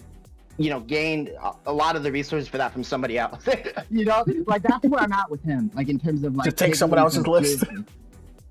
You know what I'm saying? Like that's kind of where I'm at with a lot of what he says, just because of his comfort in purporting to know about Stop Killing Games or about cybersecurity, his comfortability with fictitiously representing his expertise. I'd be in no way shocked to find out that resource was a collection of stuff that he gained from people, but. To give credit where credit's due, as it stands right now, that was a pretty good. I mean, it was pretty robust and sophisticated in terms of how it, guided you towards creating a game. Do you want to take a look at the last couple of pieces here on the LinkedIn? The Eagle Research Group penetration testing. Yeah, and then I'm gonna call it a day, but I'm see if I can find that list. Indie. So that sounds legit. Like, penetration testing sounds like something we do. Development custom tools is vague. But what kind of custom tools? You could just be outputting to a file. Yeah, it could just be like Joker. Remember when you created that tool to like change the text? It was like a yeah. It could be something like that. It took like 2 hours. You know what I mean? It could just be something like so basic, but okay. And then the last couple are what? Let's see at the top. Joker. Director of strategy with Off-Brand. That's I forget who that was with. Is that the Ludwig? Is that the Ludwig company? So I guess they let him go. That's what I heard. I heard he was let go. That was managing global monetization prices for games. Yeah. So you pick prices? That's a standout thing for you. I bet for him, like, this is actually an interesting point. I bet for him, he got this job based on his fictitious expertise of software engineering delivery. Because I bet the director of strategy is no small title. Right? And Off-Brand probably has some money. Right, so I bet that they were hiring him, thinking he was some expert in anything related to distributing and building a game. Because managing global monetization prices for games and MX and currency within game, that's probably a pretty big task. Like managing, like I can't say for certain, but you can imagine like how you set the prices, why you set them. These are kind of like I don't know. Prices in games all seem pretty standard across. It seems like just. Is it? What Yeah, about they the- always what have about the same what price. about You always got the the $4.99, the $9.99, the $14.99. What about the same transaction? prices. So he could have just caught. But what about the transactions? Actually executing the transactions, like how you or how you provision the resources to hold the currency right in game, like the user accounts. I mean, it's a little bit more sophisticated. I'm gonna be honest, depending on how people are using the game. But I understand what you're saying. If you're just I know nothing setting the about that price, game. you're just if you're just setting the prices, like you could just just copy somebody else's pricing Right. strategy. But I would guess. I mean, I understand he was let go, but I wouldn't have been surprised that he got a title where he could have some influence and authority, coming up with strategy. When it turns out it wasn't particularly meaningful. Was that the one though that he was this? I can't even remember if this was him, where he was hired just as kind of like he was supposed to do the marketing part. That's what I think it is. Yeah, and then I thought there was some Overseeing fallout. contracts, good faith collaboration, public events, Yeah. social outreach. I He was think let go, I believe. yeah, I thought this was like the whole thing imploded though. It wasn't just him. Yeah. I thought that was the whole thing just fell apart. Oh, was it? Yeah, I think there was something more. Yeah, I think this is what do we know what the name of the company was? Because there was like some streamer company thing. I think this is the thing we were talking about. Oh, gotcha. Yeah, this was a pretty robust set of data. Maybe he did do all of it. This is the thing, KBD. It was pretty good. Like I would say. Well, that didn't take long. Yeah, I would say the information here was not bad. What was that he goes about? through and he DEF CON. So I heard he was like, I've heard him say this a bunch of times. There was some kind of conference for hackers, and his team won it. Is that the DEF CON one? Yeah. There was He was part of the team.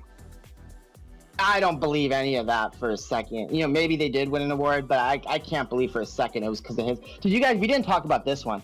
There was a video floating around about him. After the WoW stuff, somebody had mined through his. This is so ridiculous. Mined through his streams, and they had caught him cheating at a game, right? So it was a game that required critical thinking. It was a story-based game, and you had to look at the surroundings to be able to determine what to do next. And he was looking on his phone, right, but purporting to be solving the problems in real time, right? So it would be like something like this. I can't figure out how to get through this door. You know what I'm gonna do? And this is like real life recreation. What it's telling me to do is fly back to the other solar system and hit this window so I can get access to this. That's what it means. And so he would be all animated, like he had really, had a eureka moment, only to just have looked at his phone to find it. It was one of the most cringe things I've seen in real, in recent memory. So what's funny about that when they were talking about all that the cheating with him is that all these other game streamers were found out to be cheating too, which maybe kind of left that there was all. And what we're talking about is puzzle games. We're not talking about first-person shooters. Yeah. Yeah, these are puzzle games and so all these other it was 3 or 4 other streamers who would also do the same tactic where they'd be like, oh man, I got to go to the bathroom real bad, and then they would leave and come back and be like, I solved the puzzle, and in reality they were going and looking with their phone. And so that's another thing that I guess I don't quite understand is where streamers who are really good at a specific game. I'm going to use Tarkov as an example. People who are really good at Tarkov, they're everyone watches them. To me, that's not something I want to watch. I rather watch the person who's interesting more than just really good at the game.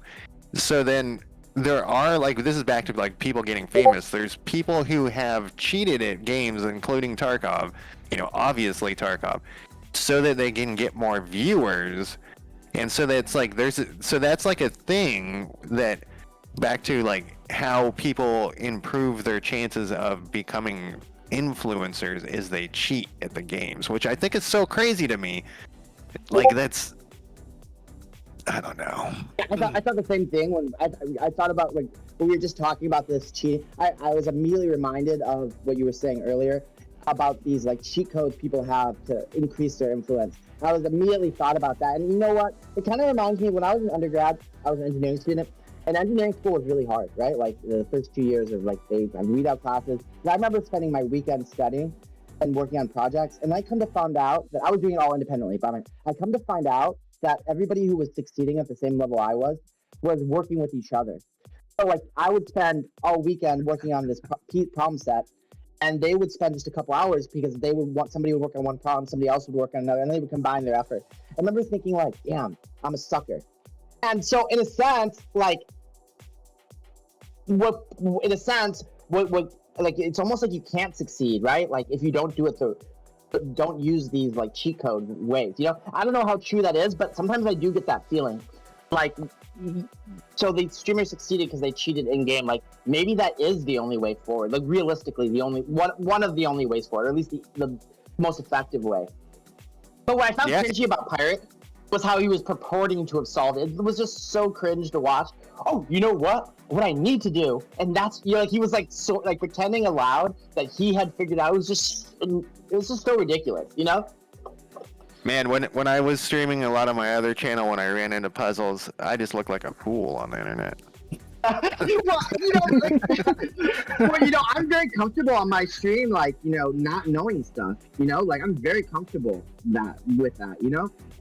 My stream is not like by any, like not even like 20 average viewers, so maybe you do have to like pretend, maybe that is the ticket. But from my perspective, I'm very comfortable learning. You know what I'm saying? Like, I'm very comfortable not being, faking that I've figured something out when I just looked it up. You know what I'm saying? Like, that to me is just so absurd. No, I when I used to play RPGs and stream them, I would just say, like, look, if this takes me more than 3 minutes to try to figure out this puzzle, I'm just going to look it up with you guys. You guys have a hard limit. Yeah, I can't be spending all day trying to figure out a puzzle, even though it was like the most basic shit and it was embarrassing. But yeah. Good shit, man. Well, we fucked. Yeah, is there any closing thoughts? I think we went over every. And I'm happy we did, because how often do you get to talk about shit like this in real life? I've thought about Pirate a lot, just because, I stream the software engineering category, as do all of you guys here have. And so it's like one of those things where I'm aware of him, and it's just such a perplexing situation that I was just grateful to have a chance to talk about it, So that's kind of like my 2 cents. My 2 cents is he's a fraud, just straight up, I full stop. He's a fraud. I think he could get his way out of his situation really easily if he had somebody around him, a big homie, just being like, dude, just be honest. You already have the following. You did the hard part. You can right the ship. I have no idea if that's going to happen, but I doubt the code review was I doubt it too. The code review was a big indictment on him. And that's why he doesn't make his code public. It's because, it's probably just all so amateur. So that's kind of my take on it. That's kind of like my two cents on it. So the thing that I really liked about the code review is that I learned something, and I wasn't expecting. I was just like, oh, I'm gonna watch some dumb video, and then I was like, wait, what? And then I was like, maybe I should watch more code reviews? Stuff like that, where it's not really about a specific problem or whatever. It's just like somebody code reviewing something, and then I can be like, whatever, learn overwhelming or the things that once again, words. I have problems with them. The architecture, programming. Yeah, right. But I think my closing thoughts is I still feel sad for him, because I feel like he's kind. Have you ever met the person who's just kind of misunderstood? They're not really trying to be a dick, but and he's trying to apologize, but he just doesn't know how. I don't think that's him at all. Well, I'm happy you say that, because I don't think of that him. I think he's just completely delusional and knowingly a fraud. I think he knows deep down inside, but I don't know. Go ahead though. I'm sorry, I cut you off. If he knowingly I don't know, I guess I pity him. You pity fool. No, because maybe he thinks he's a hacker. I don't know. Is that DEF CON thing real? I don't know. I don't know. Well, all the stories we've heard, just stories. I've never seen proof of any of it. I don't know. That's true. Exactly. I mean, the closest thing we have to evidence that he has a level of competency in anything is that documentation, the website. That's the closest.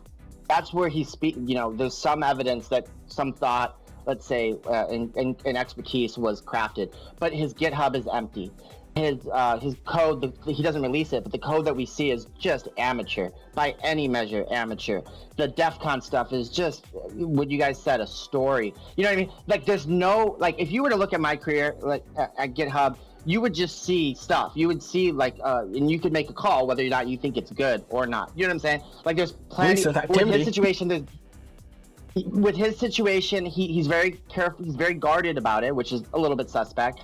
And then when you do see stuff, it's so bad that leads me to believe he knows, like, you know, that he's not the Bob Ross or, you know, Bob Ross of coding. He's instead like got this, and that's why I think, to be honest with you, that's why I always think he's like, these aren't the droids you're looking for. You know, he's always waving off everybody because I think he knows. Like, you know, if you look like, or writing his LinkedIn so vague, I think he knows, like, he doesn't have a lot of there. But I wanted to say one last thing on this topic, because somebody did a YouTube video where he says he's a guy who had been like, basically he had taken a wrong move. He got canceled on the internet. He had like 100,000 viewers, something like that, and he got canceled for saying something. And he was talking about what it was like to be in that situation. Basically, he was saying what it was like to be in pirate situation.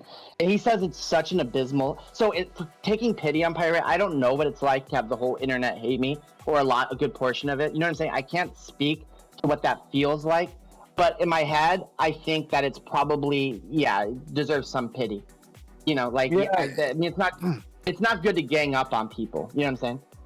Yeah, and my main takeaway from all of these videos too, and I've mentioned this already, is that he literally could just apologize like 3 times, and then it would all go away probably. And if it didn't like go away, the people who would be attacking him still would probably, like, people would lose sympathy for them.